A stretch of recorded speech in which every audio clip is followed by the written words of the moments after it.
Good morning, dear hearts. We are on lesson 139.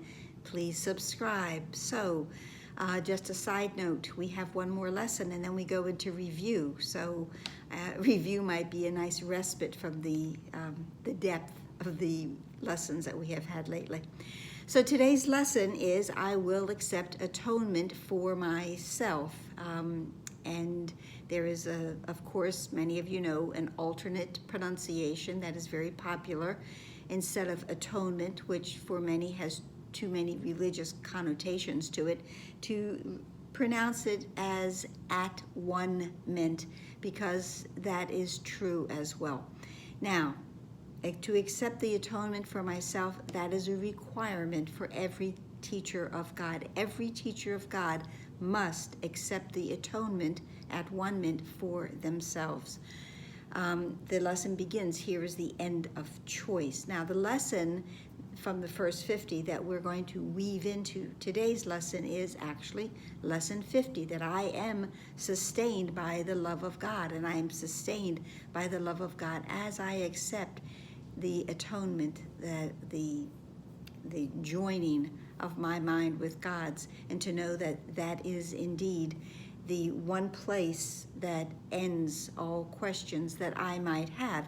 And this lesson is about the existential question that so many great philosophers have given us, and given us great dissertations around the question of what am I?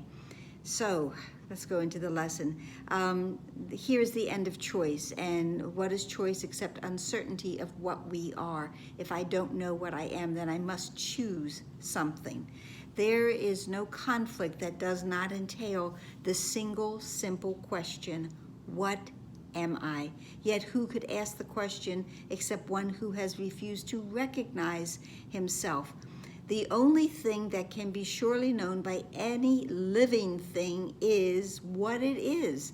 Now, cat, I've used this example in the past several years. A cat doesn't think it's a dog doesn't think it's a goldfish, and a penguin doesn't think it's a fox.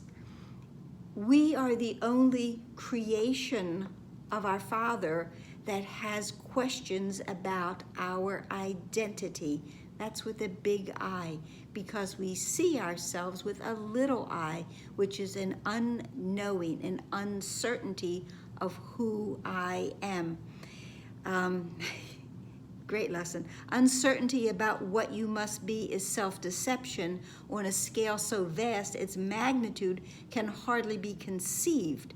To be alive and not know yourself is to believe that you are really dead, that you do not exist. But we do exist because we are from the mind of God. We are God's holy creation. So we must know who we are. And in the not knowing and needing to ask this question, we're going into uncertainty. Thus, we become uncertain, the one, it says he. Thus he becomes uncertain of his life, for what it has been denied by him, for it has been denied by him. It is for this denial that you need atonement. We need to be able to rejoin with the mind of God so that we may know who we are.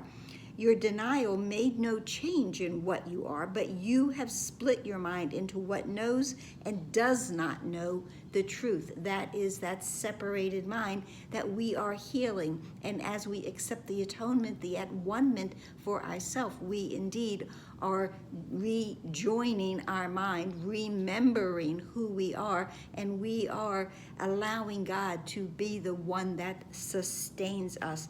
When we accept the atonement, the at one-ment, when we accept our true identity, this is going to be the end of that dualistic world. There is certainty in knowing what I am. The question, the existential question, has been answered. Nothing the world believes is true. It is a place whose purpose is to be a home where those who claim they do not know themselves can come to question what it is they are. Heaven is the decision I have made. So heaven is where I will go to know myself. Again, the end of duality. And they will come again until the time atonement is accepted. That isn't really speaking of reincarnation, because from a Course perspective, everything is happening at once. But the ones who are uncertain, may come to that question again and again and again until they know themselves within one long lifetime, until the atonement is accepted and they learn it is impossible to doubt yourself and not to be aware of what you are. We must know. Every living creature, every living thing knows what they are. Only acceptance can be asked of you, for what you are is certain. It is set forever in the holy mind of God and in your own. And to go to lesson 50 for a moment, it says, put not your faith in illusions, they will fail. Put all your faith in the love of God within you, eternal, changeless, and forever unfailing. This is the answer to whatever confronts you today. Through the love of God within you, you can resolve all seeming difficulties without effort and in sure confidence. I am sustained by the love of God. I am sustained, and I know who I am. I know I am the sinless, guiltless, perfect child of God. Paragraph 9 in today's lesson. We have a mission here. We did not come to reinforce the madness that we once believed in. Let us not forget the goal that we accepted, to accept the atonement, the at-one-ment for ourselves. It is more than just our happiness alone that we came to gain. What we accept as what we are proclaims that everyone must be, along with us, we are all one. This is, again, the rejoining, the recognition of truth dawning upon our mind that we indeed are one. Fail not your brothers, or you fail yourself. Look lovingly on them, on all of our brothers, on all of the sonship, that they may know that they are part of you and you of them. This does the atonement teach and demonstrates the oneness of God's Son is unassailed by his belief he knows not what he is. We do know what we are. We have come to this space, this moment, when we accept the at-one-ment. We are all at one. The practicing we're doing as yesterday, 5 minutes first thing in the morning and at night before we go to bed, and of course hourly reminders, rememberings. We have not lost the knowledge that God gave to us when he created us like him. We can remember it for everyone, for in creation are all minds as one, at one-ment. That's the part I was referring to. And in our memory is the recall how dear our brothers are to us in truth, at one-ment. How much a part of us is every mind, how faithful they have really been to us, and how our Father's love contains them all, at one-ment. I've skipped the 2 lines we use for our 5-minute practices. I will accept atonement, at-one-ment for myself, for I remain as God created me. And we were told with those lessons that they would reappear, and they do. They are within every lesson, the awareness that we are indeed as God created us, and we do accept the atonement, at-one-ment for us. And then hourly, for just a moment, each hour, we lay aside all thoughts that would distract us from our holy aim.